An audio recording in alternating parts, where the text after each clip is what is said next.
Salut, c'est Chevalier Chaka. Quand on se balade un peu sur internet, que ce soit sur les réseaux sociaux, les sites spécialisés, ou lorsqu'on écoute certains influenceurs / critiques sur YouTube, on a ce discours qui revient régulièrement comme quoi, malgré la popularité du médium chez nous, second pays consommateur, blablabla, le manga et la japanimation seraient encore mal vus et sujets à de nombreuses critiques injustifiées, que notre passion serait déconsidérée et que les otaku seraient persécutés. Rien que ça. En général, ceux qui ont ce genre de discours viennent avec le kit du parfait otaku martyr. Ségolène Royal, Éric Zemmour, ou plus récemment la vidéo de France Info sur le sexisme dans les mangas. Face à des preuves aussi accablantes, il n'y a pas de doute possible. L'otaku français est victime de cette société qui ne montre aucun signe de respect ni de tolérance pour sa passion. Et si on pouvait renvoyer Hatsune Miku dans son pays par le premier charter, on le ferait. Vous vous en doutez, j'ai envie de contester ce verdict. Du coup, d'où vient cette idée et en quoi, à mon sens, ce n'est plus forcément correct d'y adhérer? Pour avoir quelques éléments de réponse, revenons un peu dans le temps. En 1978, vous commencez à le savoir, c'est la première diffusion de Goldorak en France, qui a connu immédiatement un succès colossal en faisant un phénomène bien plus grand que dans son pays d'origine. Succès tel qu'il a abouti à faire la une de Paris Match. Cette couverture, on vous l'a montré un nombre incalculable de fois. Par contre, ce que l'article dit, moins souvent. D'abord, on constate que le titre n'est en rien virulent ou incisif. Quant à ce qu'il raconte, même si l'auteur ne fait pas preuve d'un grand enthousiasme en ce qui concerne les aventures d'Actarus, il n'y est pas pour autant hostile, faisant plutôt état d'une nouvelle génération qui se déconnecte totalement des figures occidentales plus traditionnelles que l'on avait coutume de se transmettre, comme Rahan ou Zoro. L'article se concluant par, je cite, « En vérité, Goldorak est né aux frontières d'une autre vie. Une autre vie que pressentent nos enfants et à laquelle, comme le temps passe, ni vous ni moi n'aurons un jour accès. Trop tard, camarades, trop tard. » Une conclusion tout en mélancolie donc. Et même si le reste de l'article fait souvent mention de la pauvreté technique de la série ou de la violence omniprésente, sans fondamentalement la condamner, nous sommes loin du brûlot contre l'animation japonaise. L'accueil s'est donc fait de manière assez cordiale et n'était pas la levée de bouclier que tout le monde semble narrer aujourd'hui. Il faut avancer un peu plus dans le temps pour voir où est-ce que ça a vraiment dérapé. Bien entendu, c'est l'époque du Club Dorothée que les gens auront le plus souvent en tête, comme celle ayant subi les attaques les plus virulentes. Même si ce n'était pas uniquement l'émission de la première chaîne qui diffusait les fameuses japoniaiseries, on peut également citer les émissions de la 5 par exemple, c'est celle qui en est devenue le symbole avec la fameuse génération Club Do. Mais est-ce que les critiques subies par l'émission étaient totalement injustifiées? Ou est-ce que cette dernière n'est pas en partie responsable de la réputation faite à notre passion aujourd'hui? Pour cela, penchons-nous sur deux points en particulier. D'abord, le traitement lui-même qui était accordé aux séries, qu'on peut qualifier d'assez irrespectueux.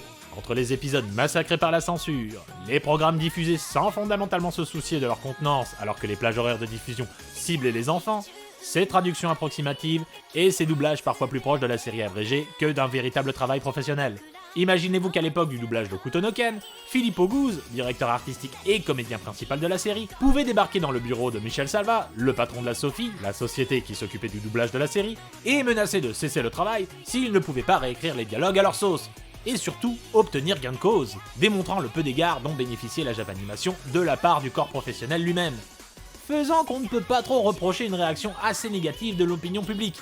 Si de base on leur propose quelque chose sans faire preuve soi-même d'enthousiasme, c'est compliqué. Certains joueront la carte de la nostalgie, en nous disant que ce genre de doublage aujourd'hui devenu culte fait partie d'une sorte de patrimoine et de leur jeunesse. Mais j'ai quand même du mal à y adhérer. Parce que c'est finalement tous ces choix malheureux et pourtant faits en âme et conscience de la part des diffuseurs qui ont donné naissance à la plupart des clichés autour de l'animation japonaise et du manga contre lesquels il a fallu batailler pendant des années. Alors peut-on vraiment reprocher les réticences d'un parent face à cette toute nouvelle culture, diffusée à l'heure du goûter, tandis que le contenu paraît adulte, le scénario charcuté, mal traduit, et doublé comme une mauvaise parodie? Je vous laisse décider de la conclusion. L'autre point sur lequel j'aimerais m'attarder, c'est le papier qui entourait le cadeau.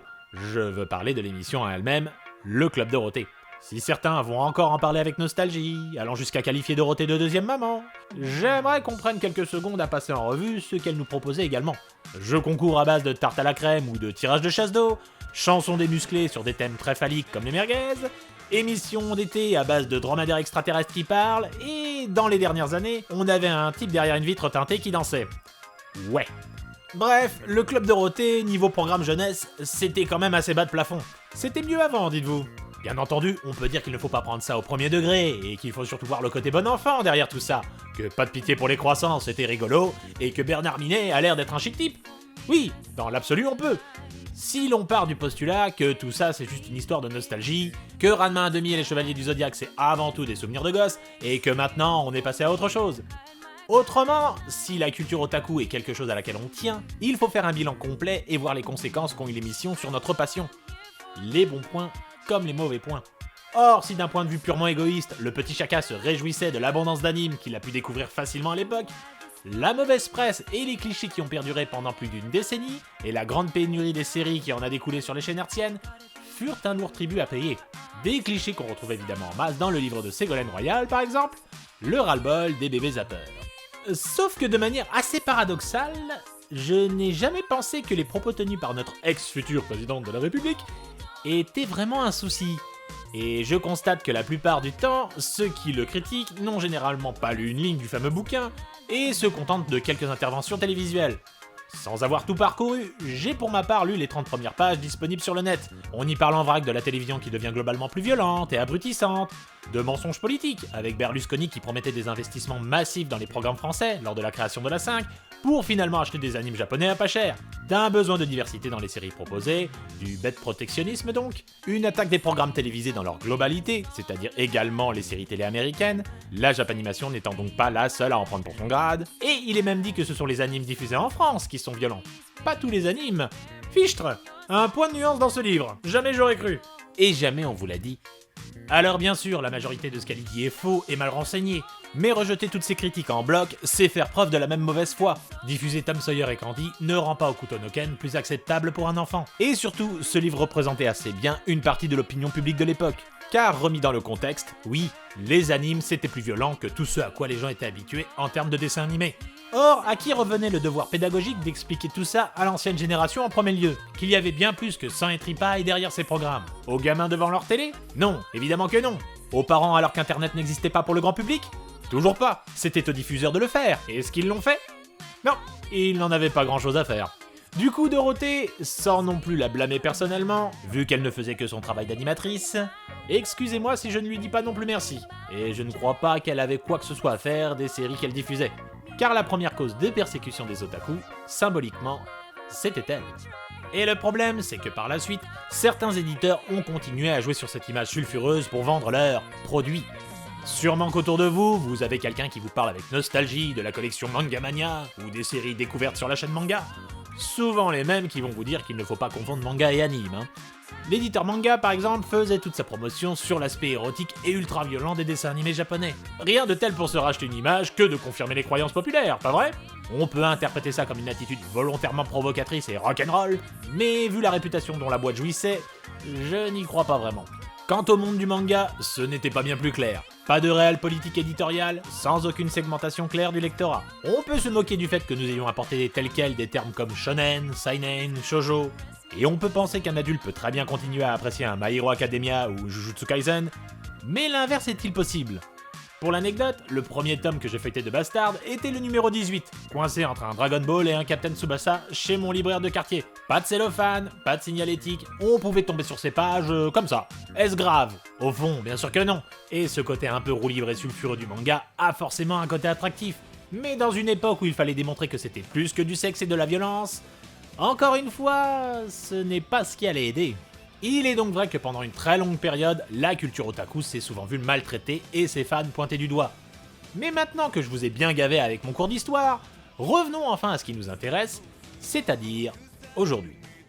Est-ce que les otaku sont toujours autant persécutés? Je pense qu'il faut d'abord dissocier les otaku de la culture otaku. Et nous allons voir pourquoi. Prenons la culture otaku, soit les animes, les mangas, light novels, idols, jeux vidéo, etc.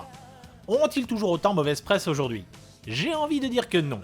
Les animes sont de nouveau diffusés à la télévision, et on trouve des rayons remplis de mangas dans tous les hypermarchés. Même des géants du streaming comme Netflix investissent massivement dans les programmes japonais pour séduire son public. Naruto et Son Goku s'affichent pour vendre des hamburgers, et Luffy vous invite à avoir une carte bleue. Des célébrités n'hésitent pas à s'afficher publiquement comme sympathisants de cette culture, on pensera au milliardaire Elon Musk, qui plaisante sur l'idée de créer des Neko Girls, William Shatner, l'ancien visage du Capitaine Kirk, nommé sa waifu dans Love Live, ou, exemple plus francophone, le présentateur des Questions pour un champion, Samuel Etienne, oui niveau renommé c'est un peu moins classe, admettre regarder l'attaque des titans. On peut discuter de la sincérité de ses tweets et soupçonner un coup marketing et d'image. Mais au fond, quelle importance? Le simple fait que la Japanimation soit devenue un médium auquel les célébrités sont prêtes à s'associer pour gagner nos faveurs est une preuve radicale du changement de mentalité. Les médias eux-mêmes ont changé leur fusil d'épaule, entre chroniques sur les chaînes télé et même des numéros spéciaux de certains journaux. Quand on voit une chaîne radio axée musique se demander si le manga est un art faisant partie de la culture avec un grand C, eh bien on peut trouver à redire sur la qualité de l'émission ou des arguments. Mais il y a quelques années, on se serait d'abord demandé si les mangas risquaient de rendre notre jeunesse violente. La notion d'art n'était même pas une considération. La démarche aujourd'hui est donc tout autre et autrement plus bienveillante. Comme on le pressentait à l'époque, le temps a fait son office, et les spectateurs du Club Dorothée sont devenus adultes, employés, parents, et l'opinion de la précédente génération sombre doucement mais sûrement dans l'oubli. On a lutté contre Dorothée à l'époque de Dorothée, aujourd'hui on essaie de lutter contre les Pokémon. Ouais, ça a sacrément fonctionné. Et à un moment donné, ressortir l'extrait d'Éric Zemmour avec Dorothée pour démontrer que les médias sont toujours contre nous apparaît franchement obsolète. On parle d'un extrait qui date de 2010 et dans le cadre d'une émission où les chroniqueurs sont là pour donner leur avis sur tout et rien, peu importe que ce soit leur domaine d'expertise ou non. Or, jusqu'à preuve du contraire, Éric Zemmour ne fait pas figure d'autorité en ce qui concerne les animes et les mangas. Il s'avère juste qu'à cet instant, il a exprimé son avis sur le sujet. Chose qui, de mémoire, on ne lui a plus jamais demandé. Alors oui, c'est un crime parce qu'il a confondu manga et anime. C'est fou, à croire que certains auraient continué à nourrir cette faute de langage. Dingue. Bref, hormis les otaku eux-mêmes, je ne vois pas grand monde se rappeler de cette interview. Au bout de 11 ans, c'est peut-être le moment de laisser ça aux vestiges du passé. Quant à Éric Zemmour, ce qu'il dit sur les mangas, je pense que tout le monde s'en moque et que c'est d'autres propos de sa part que les gens retiennent. Attendez, je viens de défendre Ségolène et Zemmour dans la même vidéo ? Maintenant je sais ce que c'est de se faire l'avocat du diable. Bien sûr, il y aura toujours des voix récalcitrantes, mais aucun média culturel ne peut faire l'unanimité. Et prendre mal quand un talk show volontairement moqueur fait une blague sur Miku, il faut savoir prendre du recul et accepter d'être tourné en dérision de temps à autre. Ce n'est pas comme si ça n'arrivait qu'aux otaku. Car il faut se faire à l'idée que de par sa nature et son impact culturel, notre médium va forcément être sujet à débat. On peut ainsi s'offusquer du reportage de France TV Info sur le sexisme dans les mangas, et immédiatement conclure qu'il s'agit d'un ramassis d'inepties et que la journaliste n'y connaît absolument rien. On peut. Mais on peut également se dire qu'aussi maladroit et mal pensé qu'était ce reportage, il pose une question d'actualité à travers un médium culturel qui a son importance dans notre pays, et que même si on a le droit d'être en désaccord complet avec la forme et la conclusion de cette vidéo, il n'est pas absurde qu'elle soit posée. Croire que le manga a été le seul médium à avoir été attaqué suite au mouvement MeToo, c'est un peu faire l'autruche et se victimiser à outrance. Le cinéma a largement plus dégusté. Pourtant, il s'agit du 7e art. Comme quoi ? Car oui, la représentation de la femme dans les mangas et les animes peut quand même être sujette à question aux yeux d'un occidental. Est-ce que cette représentation est vraiment un problème ? Là est tout le débat justement, auquel je ne répondrai pas ici. Mais c'est un débat qui a le droit d'exister, comme beaucoup d'autres débats autour de notre média. Bref, c'est la nature de tout support culturel que d'être questionné sur des sujets de société, et c'est parfaitement sain.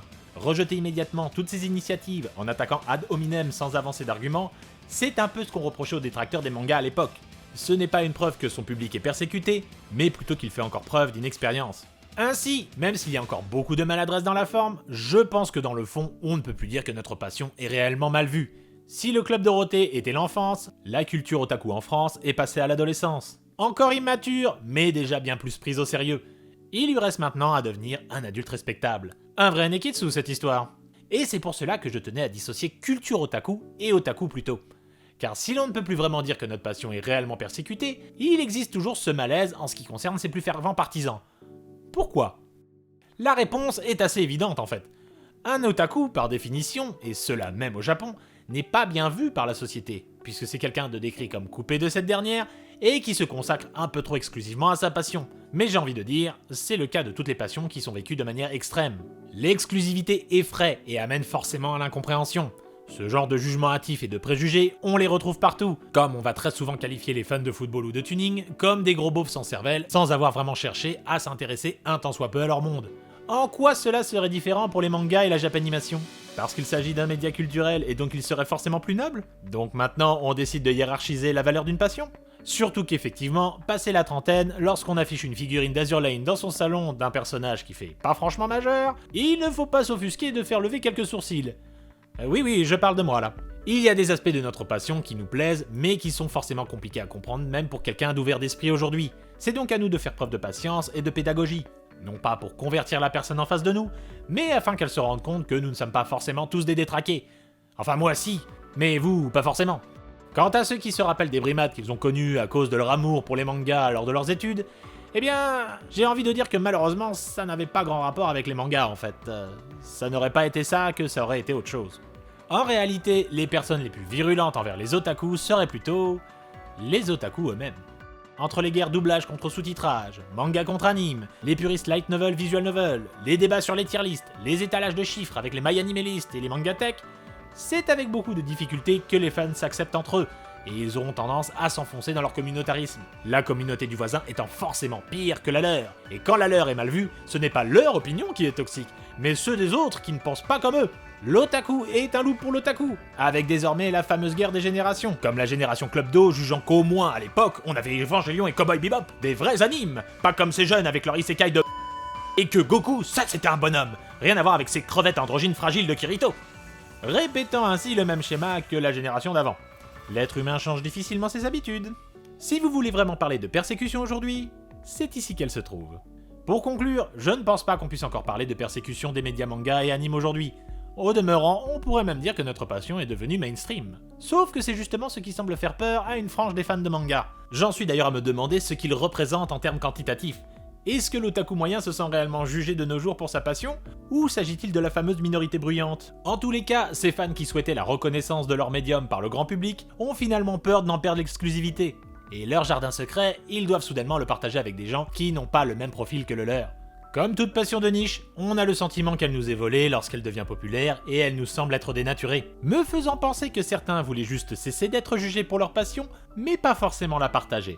Alors on se met sur la défensive, et on commence à avoir des ennemis partout, même dans son camp, en se croyant le seul à pouvoir en parler de façon légitime. Mais il faut apprendre à voir la réalité en face. Les animés et les mangas, bientôt même notre grand-mère en regardera. Et vous savez quoi? C'est très bien comme ça. Merci d'être passé me voir, et à une prochaine!